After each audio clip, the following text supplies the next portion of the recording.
વાત સુરતની સુરતમાં ડાયમંડ બુર્સ નજીક અકસ્માતના કેસમાં તપાસ તેજ કરાઈ છે। આ અકસ્માતમાં કારમાં સવાર સગીરાનું મોત નીપજ્યું હતું। સગીરા સાથે દુષ્કર્મ થયું હતું કે નહીં તે દિશામાં તપાસ કરવામાં આવી રહી છે। ઘટના સમયે સગીરા સહિત કારમાં 4 વિદ્યાર્થી સવાર હતા।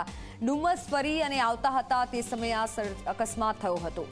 આ અકસ્માતમાં સગીરાનું મોત થયું અને ઇજાગ્રસ્ત થયા હતા। પોલીસે કાર ચાલક વિદ્યાર્થીની ધરપકડ કરી। હવે સગીરા સાથે દુષ્કર્મ તો નથી થયું તે દિશામાં તપાસ શરૂ કરી છે। ત્રણેય વિદ્યાર્થીઓનું મેડિકલ ચેકઅપ કરવાની કાર્યવાહી કરવામાં આવી છે। ફોનલાઈન પર સંવાદદાતા પ્રશાંત જોડાઈ ચૂક્યા છે।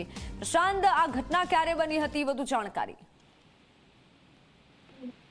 જી દીક્ષિતા, બિલકુલ થી કે 2 દિવસ પહેલાની જ ઘટના છે કે સાંજના સમયે શહેરના જે સચિન જીઆઈડીસી જે મગદલ્લા હાઈવે જે આવેલો છે ત્યાં ડાયમંડ બુર્સ આવેલું છે ત્યાં એક કાર પલટી થવાની ઘટના બની હતી અને સમગ્ર હકીકત સામે આવી હતી કે કારમાં એક 16 વર્ષની જે કિશોરી અને તેની સાથે 4 જે વિદ્યાર્થીઓ હતા, આ 4 જણા જે છે કારમાં ફરવા નીકળ્યા હતા અને ડુમ્મસ પણ ફર્યા હતા અને ત્યારબાદ ડાયમંડ બુર્સ ખાતે જે છે બેફામ રીતે જે છે કાર ચાલક જે યુવક જે છે એની ઉંમર 18 છે અને કોલેજનો વિદ્યાર્થી છે અને આજે એક 16 વર્ષની જે વિદ્યાર્થીની હતી એ સમિતિ શાળામાં અભ્યાસ કરતી હતી અને 4 જણા જે ફરવા નીકળ્યા હતા અને તે દરમિયાન કાર જે છે ડાયમંડ બુર્સ ખાતે જે છે પલટી મારી હતી અને પલટી મારવાની સાથે જ 16 વર્ષીય વિદ્યાર્થીનીનું જે છે ઘટના સ્થળે જ મોત નીપજ્યું હતું।